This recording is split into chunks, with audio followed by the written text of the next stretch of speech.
Hello, what's up sa inyo mga Kadaver Gods? Ngayon susubukan na natin yung binigay sa ating probiotic, yung Platinum Probiotic. Yan mga Kadaver Gods. Wow! Natin yung instruction. Yan o. 1 tablespoon for 2 liters. Yan, sakto ito. Yan. 2 liters. Lagyan na natin siya mga Kadaver Gods. Siyempre, lagyan daw muna. Yan mga Kadaver Gods. Tueng! Lipad ako, tueng! Tueng! Tueng! Ang unang amoy parang pag masakit yung tiyan niya. Tapos, Tueng! Lipad ako, tueng! Tueng! Tueng! Lipad ako, tueng! Tueng! Magaling kang kupal ka.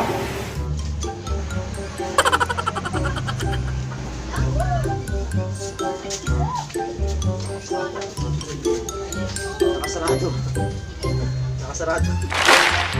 Ginagawa mo!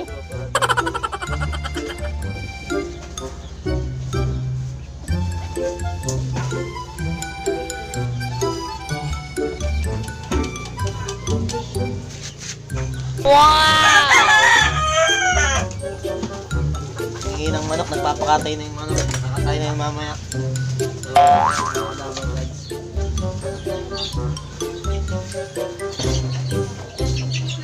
Nalagay, haluin din natin. Haluin din natin ito.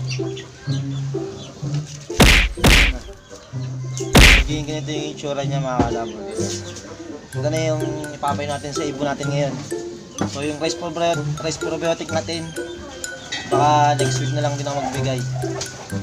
Yan. Ito muna yung try natin para masubukan natin to Platinum Probiotic. Yan mga Kadaver Gods, painumin natin sila.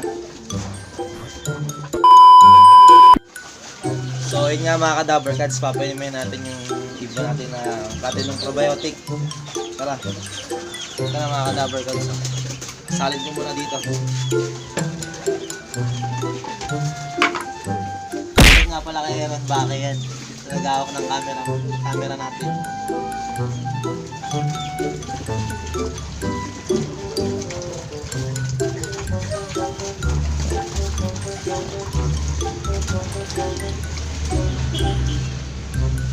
Ano, ayan mga Kadaver Gods. Sige pa din natin. Sensya na kayo sa kuya naman natin yan. Nagaya lang ito ng mayonnaise. Inutasan lang natin para meron silang may naman. Yan, tara. So ayan, mga Kadaver Gods. Papayin natin sa kanila. Saan yung camera? Ito mga Kadaver Gods, papayin natin sa kanila. Hindi tayo nagpainom kanina, tinanggal natin yung inuman nila eh. So ayan, tingnan natin kung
A few moments later.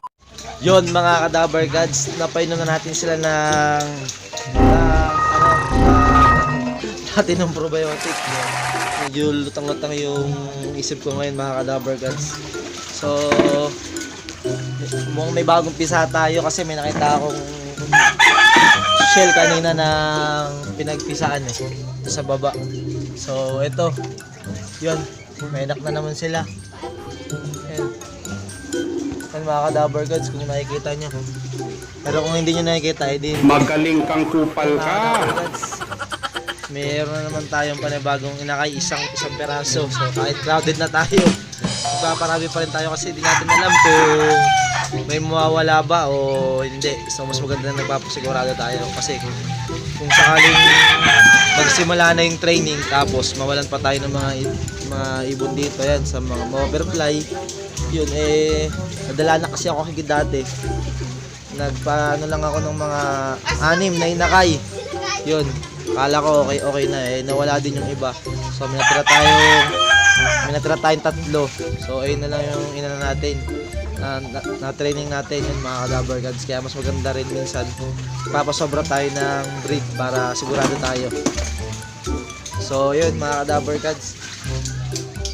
Meron din pa pala ako dito kapisa na inakay galing sa inakay ni anak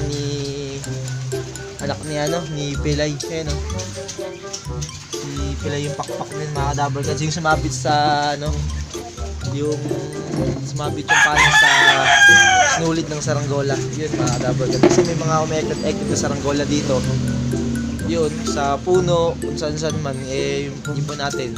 Marami magsing mapuno dito banda sa lugar namin. Yun, kaya nasabit yung paa niya. Yan. Logo. Yun mga ka-Dabber Gods, nakita nyo na. So, bakan ko bukas kung ano magiging resulta ng droppings nila, kung maganda ba o hindi. So sa tingin ko naman, okay na okay yun kasi yung mga gamit ng idol natin yan, kagaya nila HBS Loop, yung Platinum Probiotic na yun mga ka-Dabber Gods. So basta yun mga ka-Dabber Gods. So mapapawala muna tayo ngayon ng ibon habang kainitan ng araw para mas lalo silang tumatag. Magaling kang kupal ka. Wala na rin mga ka-Dabber Gods. So yun, pakulala natin lahat. Yan, siliparan na ba?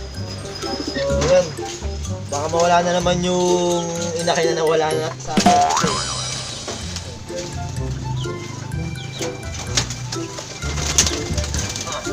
Ito nga pala si Bunso, nagpasubo na naman sa niya sa tatay niyang si Lolong. Uy, yun. Yun mga ka-Dabber Gods. Ganda ng tindigan ni. Uy, lilipad-lipad na rin sa bubong Lilipad-lipad na rin sa bubong si Bunso. Ang kulit talaga ng ibon na to. Yan yung nawala sa atin. Mukhang saan na naman magpupunta to. Yan. Bukas na yung pinto. Bahala na sila kung saan sila pupunta. Ay, nakasarado pa pala yung trapdoor natin. Bubuksan muna natin mga ka-Dabber Gods.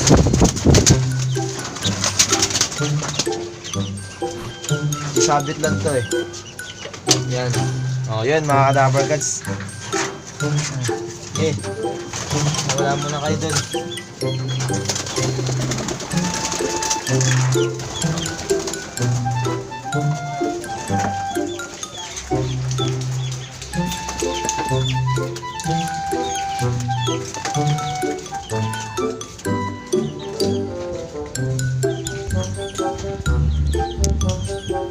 Yun mga ka-Dabber Gods, hindi ko alam kung nakita nyo na nagsiliparan na sila.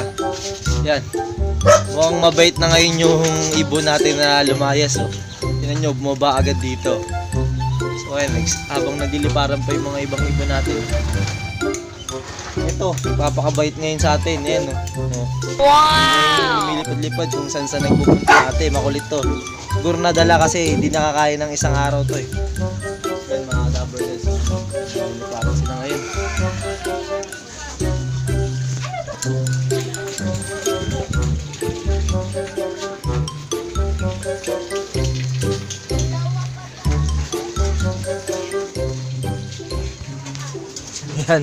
Yan mga ka-Dabber Gods, di nyo makita kasi masyadong mapuno kasi may nakaharang na puno dito. So ayun, liparan pa sila. Bait-bait na ni ngayon Walang kung ipapangalan ko dito sa nawalang ibon na to bait.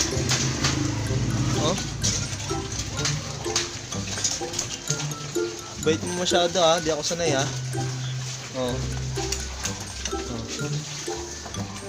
Habang nagliliparan pa sila. Ako, dito muna ako. Tambay-tambay muna tayo dito. Si Bunso, nasa bubong din. Sumasama-sama na rin si Bunso sa mga matatanda. Pwede rin naman yun, di agad-agad aangat. Pero kaya nito, posibleng magbubong-bubong lang din yun mga Dabber Gods. Pero di yun mawala basta may marami tayong ibon na napakawalan. Marami kasing nagkakalapati dito sa lugar namin. So, ayun mga Dabber Gods. Dito ko na lang tatapusin itong video na to. Naiinitan na talaga ako. Gusto ko nang maligo. So, ayan. Sa mga guguluhan na ako. Kung bago man kayo sa aking channel, please like, comment, and share, and subscribe na rin para update kayo sa mga bagong video na lalabas natin. At huwag niyong kalimutang i-on ng notification bell para update kayo mga Dabber Gods. Hanggang ito na lang guys. Subscribe! Peace!